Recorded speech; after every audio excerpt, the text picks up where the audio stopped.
tell me, you haven't met Bruce since grade 11? No, actually, Bruce and I met in, I believe it was grade 6. Actually, that's a lie. We first met in grade 2. Yeah. And then I moved away. And then I came back to Bridgewater and we connected again in grade 6.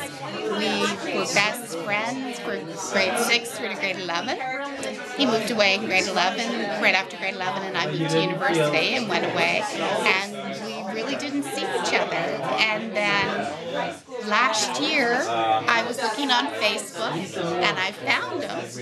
And I sent him the typical, you may not Facebook remember me. moment. Yeah, you may not remember me, but. And he replied, oh my God, yes. And I found out he lived in Toronto. And I wanted to come in and see him, and I never really got the chance. And then I saw the post the other day that his mom had died and this was happening today. And I thought, well, I have to come. I really have to come. So I was very nervous because I haven't seen him for like 30 years. And I don't know another soul here. So a little step outside my comfort zone. But I decided I'm going to do it. We can be so I'm really glad I came. He looks fabulous. He's doing really well. I was concerned because I know how close he was to his mom. But he's doing really, really well. And I'm really glad I came. Oh, good. So have you talked to him since? Like, I talked to him tonight. Right. And how did it feel? It felt like it was like yesterday. Oh, really? So Oh, you're yeah. totally like on the same wavelength? I think so. Mind you, we didn't have a really big in-depth conversation, but after tonight, I'm definitely going to try and get together with them so that we can have some one-on-one time. I mean, it's not fair with all his friends here to try and do that tonight, but yeah, I think we'll connect. That is so awesome. I think so. So where you living now? I live in Bowmanville. Bowmanville, where's that? Bowmanville is east. Do you know where Oshawa is? Yes. It's east of Oshawa. Okay. It goes Bowmanville, Curtis. So how long does it take you to get here? About 2 hours. You took a 2-hour drive?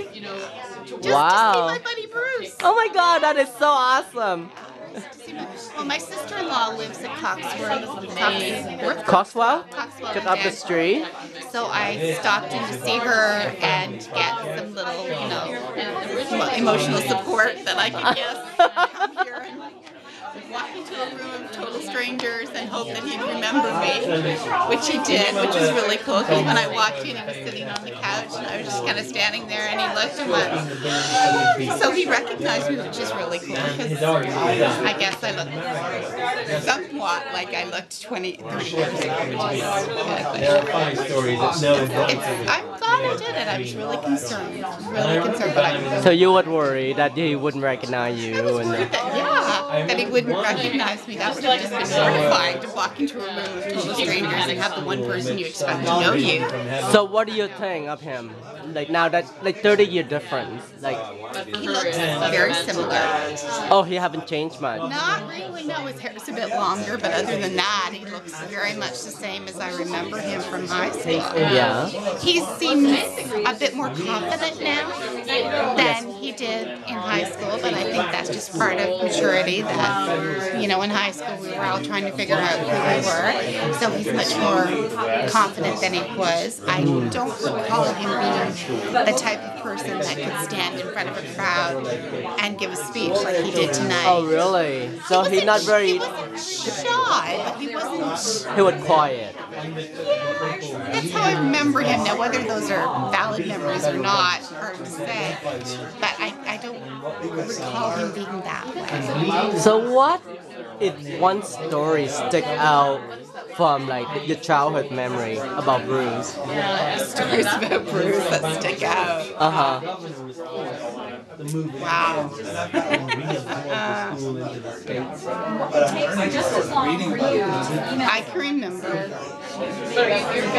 I can remember going to Bruce's house Sunday afternoons and sitting in his dining room, Yeah. listening to Deep Purple. Deep Purple. Oh my God.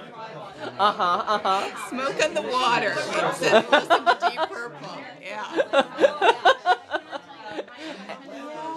And what was that like? It was fun. fun. There was a group of us. There were like 6 of us that were together. It was Bruce, Chris Weil, Kevin Dimone, myself, Tanya Yaten, and Barbara Sharp. There were 6 of us that kind of hung around together. I remember doing that in his bedroom, in his dining room. And he had the most amazing house. It was this great big old house. Yeah. That had like a back staircase and all this kind of stuff, and it was just, that is a memory that I don't know if I'll ever forget, sitting there. What's about it that stick out so much? Honestly, I'm not sure. It was a pleasant memory. Yeah, It was very nice and easy. It was great. It was a nice connection. Something that I always remember about Bruce too is Bruce and I talked about at one time building a house that was heated with solar heat. That was something we talked about in grade 30 9. years ago. In grade 9. Oh my We talked God. about having a house with solar heat. That was something that we were both really interested in doing. I haven't done it. I don't know if he did. But something really, really freaky about that is years later, I was working in a Chinese restaurant, and the woman who owned the Chinese restaurant read my tea leaves. And she was reading them, and she said, I see something about a house with sun heat. Does that mean anything to you? And she saw in my tea leaves that I wanted a house with solar heating. Well, that's how we interpreted it, yeah. So it was kind of weird that Bruce and I talked about it in grade 9, and then like 5 years later, somebody read that in my tea leaves. So. What do you think that means? I have no idea. No idea. I still haven't done